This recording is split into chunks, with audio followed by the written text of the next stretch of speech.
తిరుమల మహాక్షేత్రంలో ఈ 2-3 రోజులుగా వస్తున్న వార్తలను విన్నప్పుడు చాలా బాధ కలిగింది.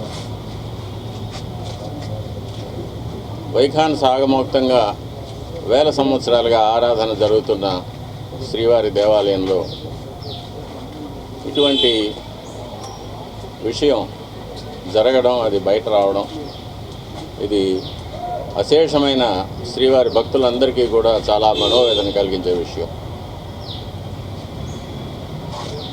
ఒక అర్చకుడిగా, స్వామివారి భక్తుడిగా నేను కూడా ఈ 3 రోజులు చాలా బాధ అనుభవించాను.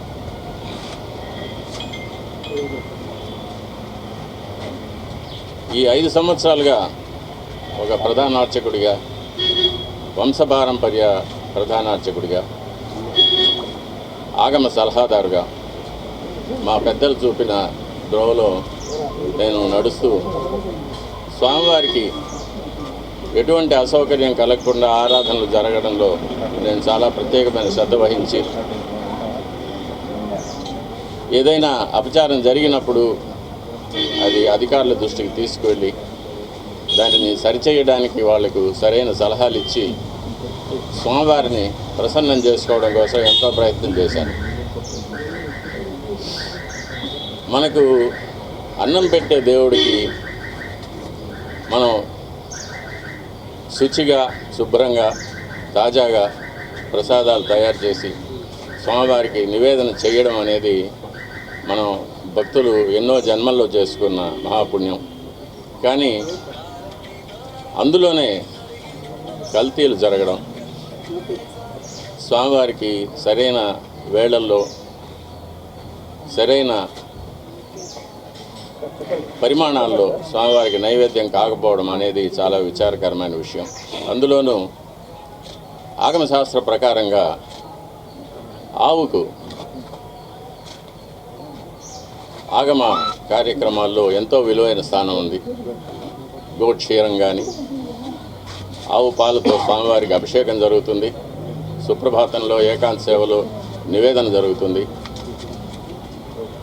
ఆవు పెరుగుతో స్వామివారికి దధ్యోదనం మొదలైన ప్రసాదాలు తయారు చేసి నా నైవేద్యం పెడతాము. ఉత్సవాల అభిషేకాల్లో గోదధ్యి వాడతాము.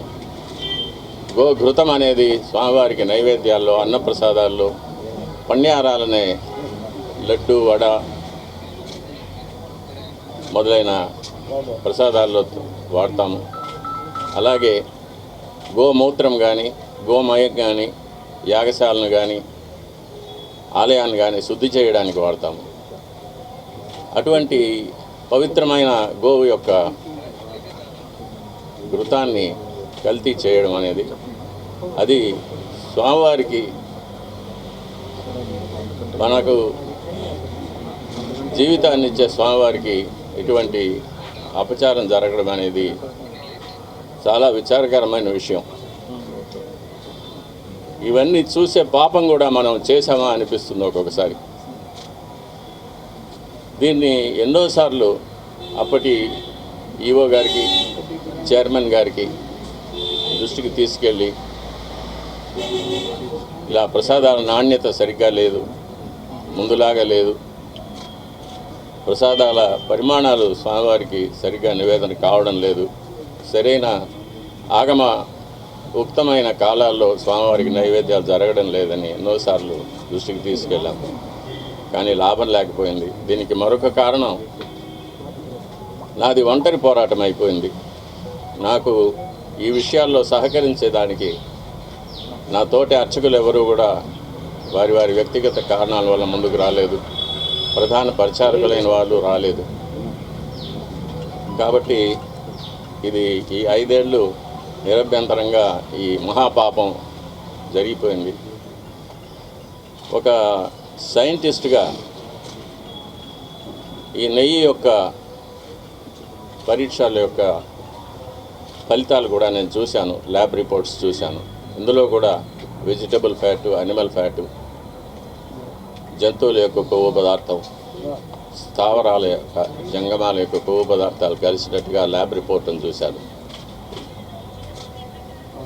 పరిశుద్ధమైన ఆవు పాలతో తయారు చేసిన నెయ్యిలో అది స్థావరమైనా కానీ జంగమమైనా కానీ కొవ్వు పదార్థాలు కలవడానికి వీలు లేదు.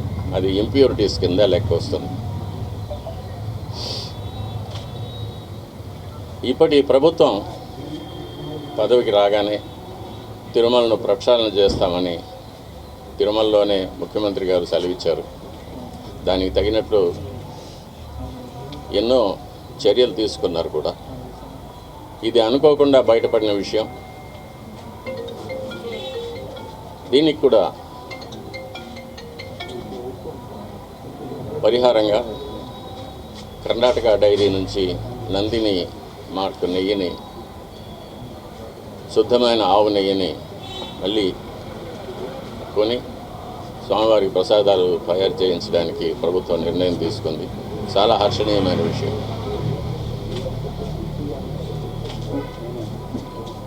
ఈ విషయంలో ముఖ్యమంత్రి గారికి విన్నపం, స్వామివారి మీద విశేషమైన భక్తి ఉన్నవారికి, ఆగమ శాస్త్రం మీద, మన సాంప్రదాయాల మీద గౌరవం ఉన్నవారికి తిరుమలలో సేవ చేయడానికి అవకాశం కల్పించవలసిందిగా కోరుతున్నాను. ఆచార పరమో ధర్మ, ధర్మస్య ప్రభు అచ్యుత అని గీతలో కృష్ణ పరమాత్మ చదివించారు. వైఖానస ఆగమోక్తంగా జరిగే దేవాలయాలు ఎన్ని ఉన్నా కూడా ప్రతి దేవాలయానికి కొన్ని నిర్దిష్టమైన ఆచార వ్యవహారాలు ఉంటాయి. అటువంటి ఆచారాలు కాపాడడమే పరమధర్మం అనేది గీత ఉపదేశం. మన శ్రీవారి దేవాలయంలో అటువంటి విశేషమైన ఆచారాలు ఎన్నో ఉన్నాయి. అటువంటి ఆచారాలన్నింటినీ కూడా మనం మరి పెద్దలు ఎలా మనకు కాపాడి ఇచ్చారో అదేవిధంగా కాపాడి ముందు తరాల వాళ్ళకు మనం అందజేయాలి. ఈ నెయ్యి కల్తీ మీద సరైన విచారణ జరిపించాలి, చర్యలు తీసుకోవాలి. ఇటువంటి విషయాలు నేను అధికారుల దృష్టికి, చైర్మన్ దృష్టికి తీసుకెళ్ళడం వల్ల నాకు వాళ్ళ వద్ద చెడ్డ పేరు వచ్చింది. అందువల్ల నన్ను చాలా హింసలు పెట్టారు. ఎన్నో చట్టవిరోధమైన ఎన్నో కేసులు నా మీద బనాయించి నన్ను కోర్టుల చుట్టూ తిప్పారు. ఇప్పుడు తిప్పుతున్నారు. వీటన్నిటినీ కూడా ముఖ్యమంత్రి గారు గమనించి సరిచేయవలసిందిగా కోరుతున్నాను.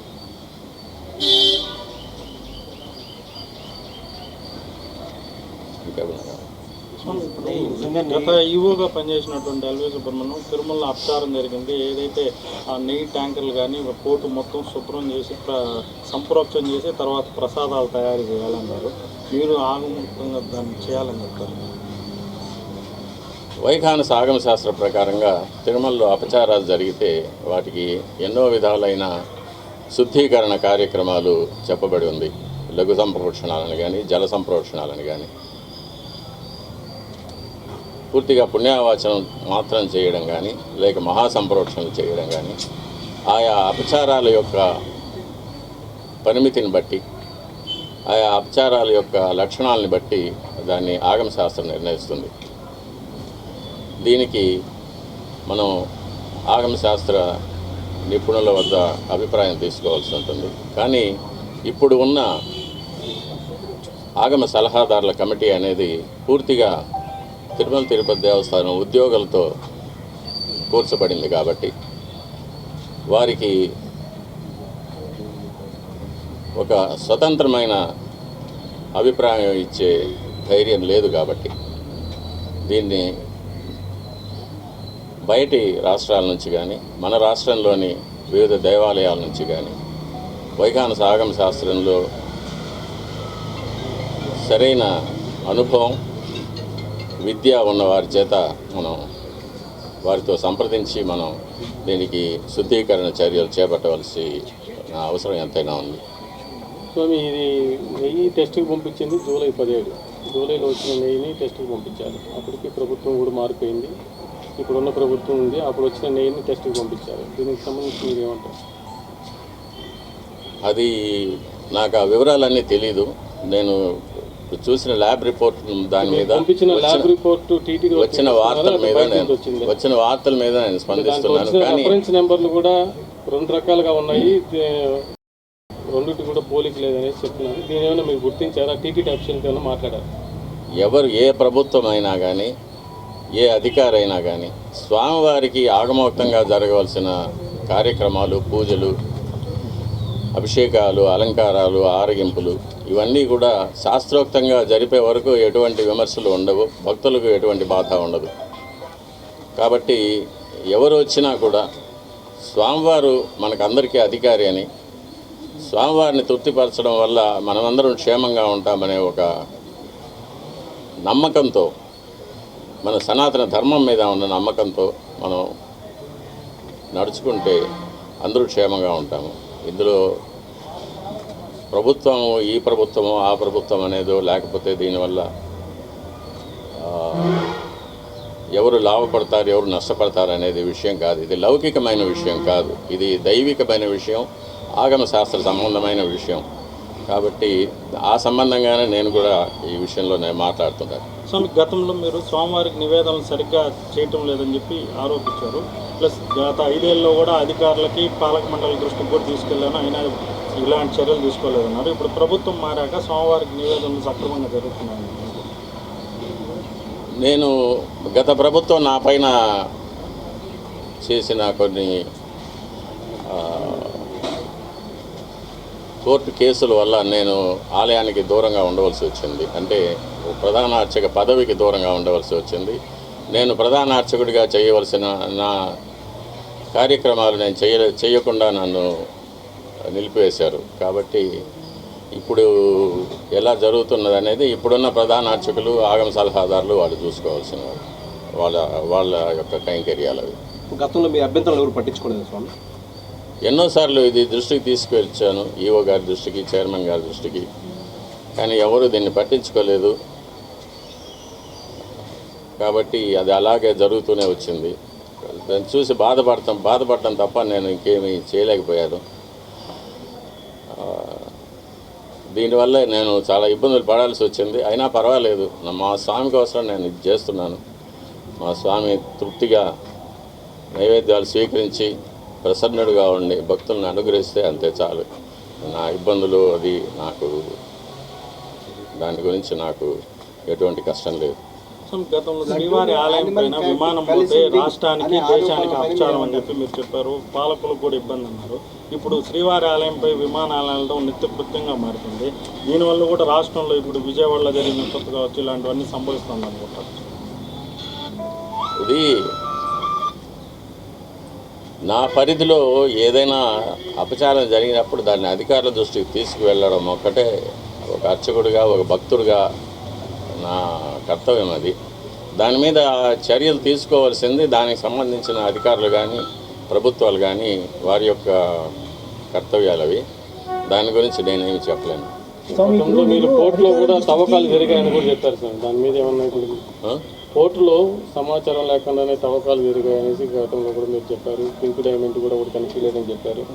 వీటికి సంబంధించి ఇప్పటివరకు మీరు దాని మీద ఏమన్నా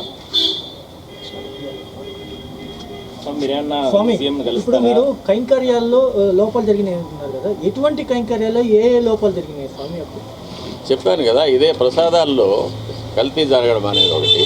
అది ప్రసాదాలు తిన్నప్పుడు కానీ, ప్రసాదాలు చూసినప్పుడు కానీ అది ప్రతి భక్తుడికి అర్థమైపోతుంది. ఇందులో ముందు ఉన్న సువాసన లేదు, రుచి లేదు, పవిత్రత లేదనేది. అలాగే అన్నప్రసాదాల్లో కూడా ఈ కల్తీ నెయ్యి వాడి పొంగలు, చక్కెర పొంగలి, సీర మొదలైన వాటిలో కూడా ఇది కలిపి ఉన్నారు. ఇది స్వామివారికి మా చేతులతోనే నైవేద్యం చేయవలసిన దురదృష్టం కూడా మాకు ఏర్పడింది. అది కాకుండా నైవేద్యాలు జరగడానికి స్వామివారికి ఏ వేళల్లో నైవేద్యాలు చేయాలనేది ఆగమ శాస్త్రం నిర్ణయిస్తుంది. దాని ప్రకారం కూడా ఒక్కొక్కసారి జరగడం లేదు.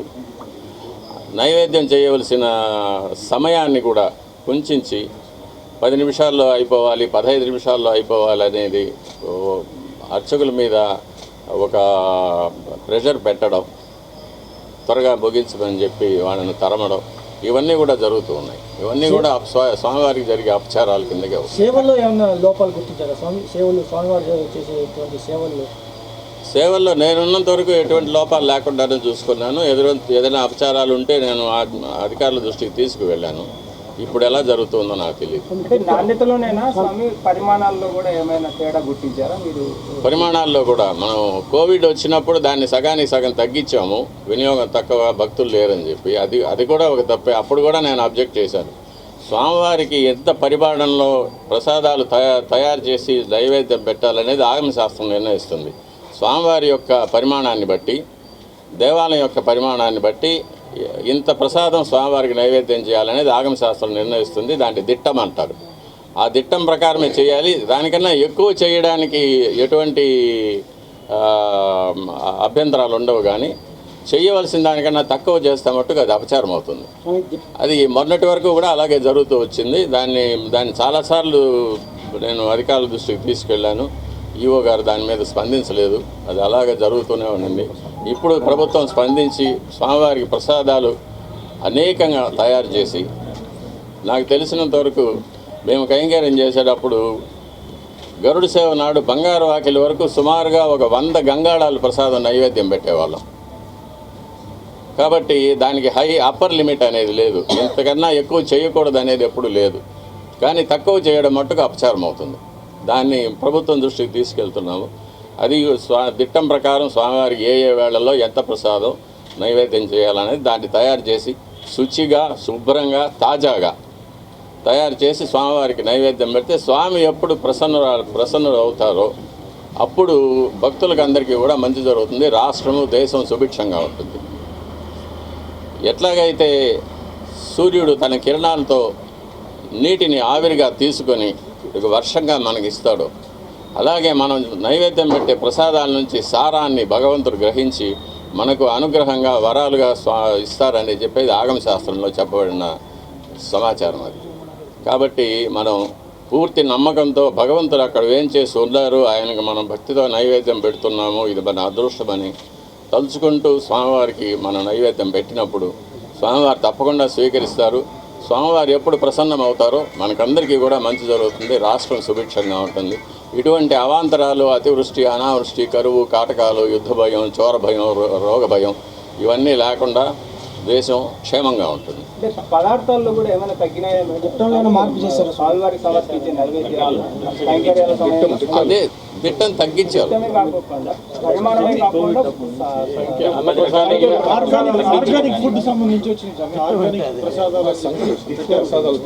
ఆర్గానిక్ ఫుడ్ అనేది, తర్వాత మిల్లెట్స్, తృణధాన్యాలు స్వామివారికి నైవేద్యం పెట్టాలనేది కూడా 5 సంవత్సరాల ముందు మొదట నా దగ్గరికే వచ్చింది ఆ ఇష్యూ. అతను తయారు చేసి అతను పండించే అతనే నా దగ్గరికి వచ్చాడు, ఇవి స్వామివారికి నైవేద్యం పెట్టాలంటే నేను చెప్పాను, అయ్యా 100 సంవత్సరాలుగా వస్తున్న ఆచారాన్ని మార్చడానికి వీలు లేదు.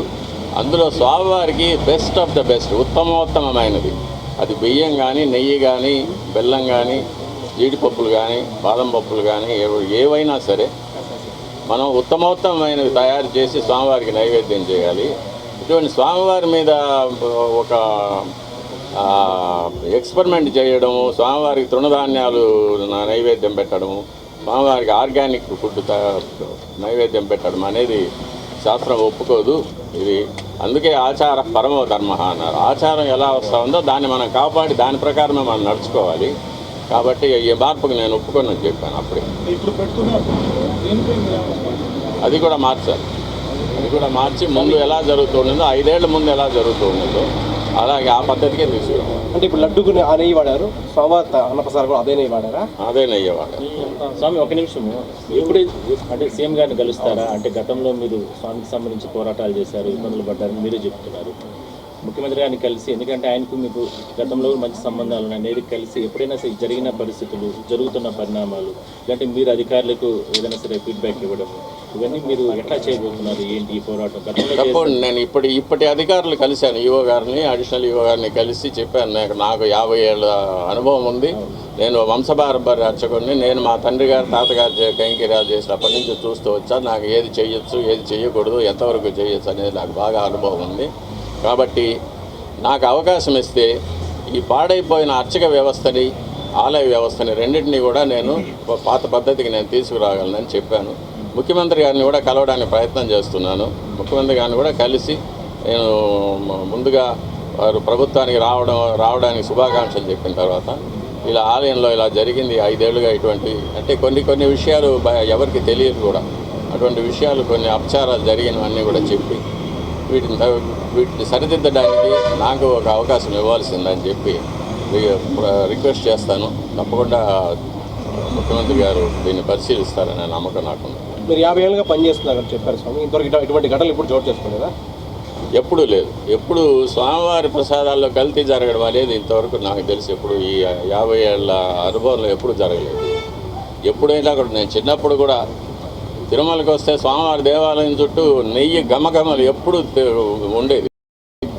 నెయ్యి ప్రసాదం చేతితో తీసుకుంటే నెయ్యి అలా కారిపోతూ ఉండేది చేతి నుంచి. అంత రుచిగా అమృతంలాగా ఉండేది ప్రసాదాలు కానీ పన్యారాలు కానీ. సమృద్ధిగా భక్తులకు అందరికీ సమృద్ధిగా ప్రసాదాలు పంచేవాళ్ళం. ఇప్పుడు అది కూడా లేదు. ఉదయం ఒక గంట సేపు అన్నప్రసాదాలు వస్తాయి, తర్వాత లడ్లో ఏదో పంచేస్తూ ఉన్నారు. అన్నప్రసాదాలు భక్తులకు అందరికీ కూడా చేరడం లేదు. కాబట్టి అన్నప్రసాదాలు సమృద్ధిగా తయారు చేసి స్వామివారికి నైవేద్యం చేసి భక్తులందరికీ కూడా రోజంతా కూడా స్వామివారి అన్నప్రసాదాలు చేరేటట్టుగా మనం. ఇప్పుడు మీరు నూతన ఈవో అడిషనల్ ఈవో కలిశానన్నారు కదా, వాళ్ళ దృష్టికి తీసుకెళ్లారు ఈ అన్నప్రసాదాలు పెట్టాన్ని పెంచాలా, భక్తులందరూ కూడా పంపిణీ చేయాలి. అన్నప్రసాదాల విషయంలో కొలతలు తగ్గిపోయాయని చెప్పాను. చేసే సమయాలు మార్చేశారు ఇష్టంగా, ఆగమ శాస్త్ర ప్రకారంగా జరగడం లేదనేది చెప్పాను నేను. అవి కూడా సో మీకు గత కొంతకాలంగా స్వామివారి సేవకు దూరంగా ఉన్నారు, తిరిగి స్వామివారి సేవకు ఎప్పుడు వస్తారు అనుకుంటున్నారు? అలాంటి అవకాశం ఉందని అది నా మీద బలాయించిన అబద్ధపు కేసులు ఈ ప్రభుత్వం కనుక తీసివేస్తే నేను స్వామివారి కైంకర్యానికి తప్పకుండా వస్తాను. నన్ను ఈ వయసులో బాధ పెట్టడం అనేది వాళ్ళకి కూడా క్షేమం కాదు ఆ ప్రభుత్వానికి. ఈ ప్రభుత్వం ముఖ్యమంత్రి గారు చెప్పారు, ఆ ప్రభుత్వంలో బనాయించిన తప్పుడు కేసులన్నింటినీ కూడా నేను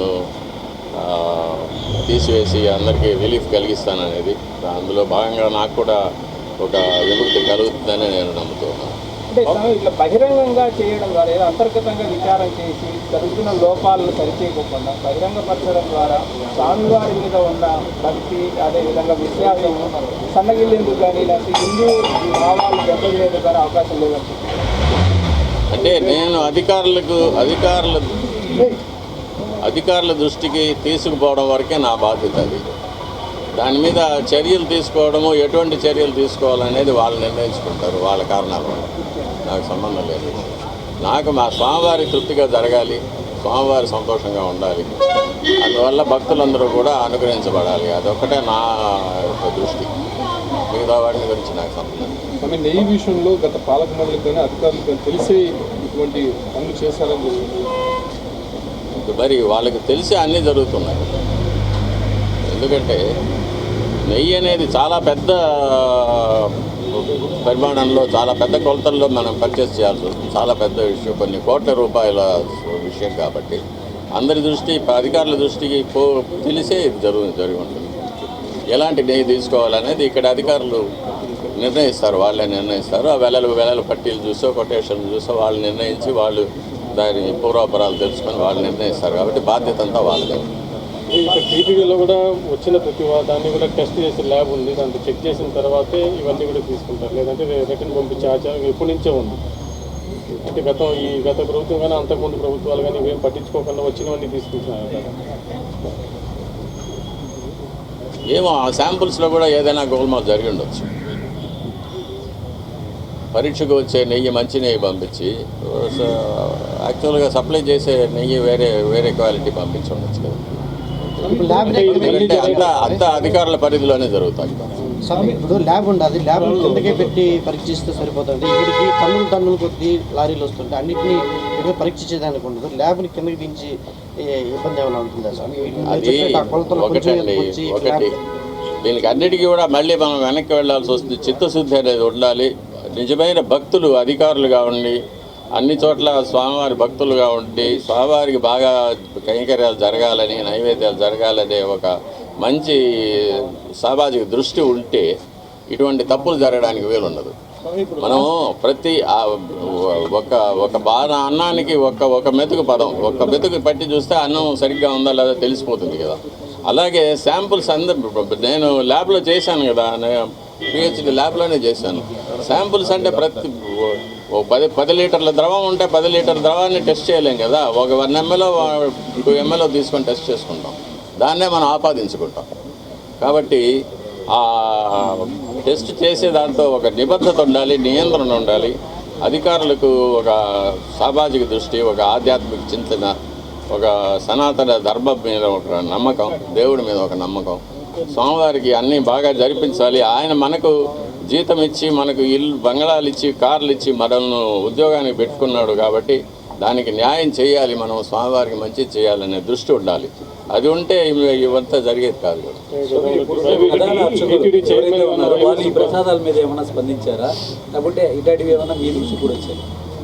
ఈ ప్రసాదాలు నా దృష్టికి వచ్చింది, నేను అధికారుల దృష్టికి తీసుకెళ్ళాను, కానీ వీళ్ళెవరూ నాకు సహకరించలేదు.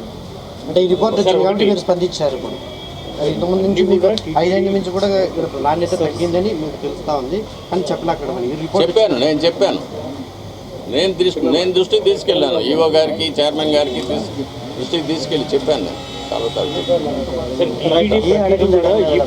దానికి మెకానిజం కూడా ట్రీట్ అవుతుంది. కేవలం నెయ్యి మాత్రమే కల్తీ అయినా చెప్పేసి అనుకుంటున్నారా?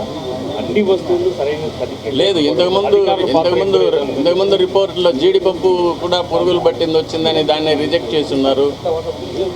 శనగపప్పు అన్నిట్లోనూ కల్తీ వస్తుంది, కల్తీ వచ్చింది, రిపోర్ట్లు ఉన్నాయి. సార్, ఈ 5 yearsలో ఘీ పర్చేజ్ చేసినటువంటి టీటీడీ ప్రతి ట్యాంకర్ని కూడా క్షుణ్ణంగానే ల్యాబ్ రిపోర్ట్ తీసుకుంటుంది, ఆ తర్వాతనే అలౌ చేస్తుంది. మరి ఇప్పటి వరకు అన్ని రిపోర్ట్లు కూడా అనిమల్ ఫ్యాట్ ఉన్నట్టుగానో, వెజిటబుల్ ఫ్యాట్ ఉన్నట్టుగాను ఈ అన్ని రిపోర్ట్లు బయట పెట్టాలని ఏమైనా డిమాండ్ చేస్తున్నారా? లేదంటే ఇప్పటి వరకు అఫీషియల్స్ ఎవరు నా పరిధి కాదు అది. ఇప్పటి వరకు కూడా ఎవరు అఫీషియల్స్ స్పందించకపోవడాన్ని ఏ విధంగా చూస్తారు? అది నా పరిధి కాదు. నేను చూసింది చెప్పాను. 5 ఏళ్ళుగా దాని మీద పోరాటం చేస్తూనే ఉన్నాను, కానీ ఎవరు దాని మీద స్పందించలేదు. ఇప్పుడు బయట వచ్చింది కాబట్టి దాని మీద అందరూ స్పందిస్తూ ఉన్నారు, అందరూ మాట్లాడుతున్నారు. ఇది చాలా రోజులుగా జరుగుతుంది. ప్రసాదాల నాణ్యత కానీ, ప్రసాదాల పరిమాణంలో కానీ, ప్రసాదాల యొక్క కాల వ్యవధుల్లో కానీ అపచారాలు జరుగుతుందనేది నేను ఎప్పటి నుంచో చెప్తూ ఉన్నాను, ఇప్పుడే కాదు. కానీ మీరు మొదట్లో చెప్పారు గోమాతని ఇండియాలో బాగా పూజిస్తారు, దానివల్ల కానీ ఇండియాలో మోస్ట్ మీట్ అనేది ఫస్ట్ ఎక్స్పోర్ట్లో నెంబర్ 1 ఉంది. మీరు ఎలా స్పందిస్తారు? అది నా సబ్జెక్ట్ కాదు, నేను మాట్లాడవలసింది కాదు. నాకు కావాల్సింది మా స్వామివారు, మా వైఖాని సాగము, మా స్వామివారి సంతోషం, భక్తుల యొక్క సంతోషం. అది తప్ప నాకు లోకేష్ వచ్చినాడు, పవన్ కళ్యాణ్ గారు కూడా ఏమైనా కలుస్తారా ఏంటి? లోకేష్ బాబు వచ్చిన తిరుపతి ఏమైనా ఇవాళ కలుస్తారా, లేదా పవన్ కళ్యాణ్ ఏమైనా కలవబోతున్నారు?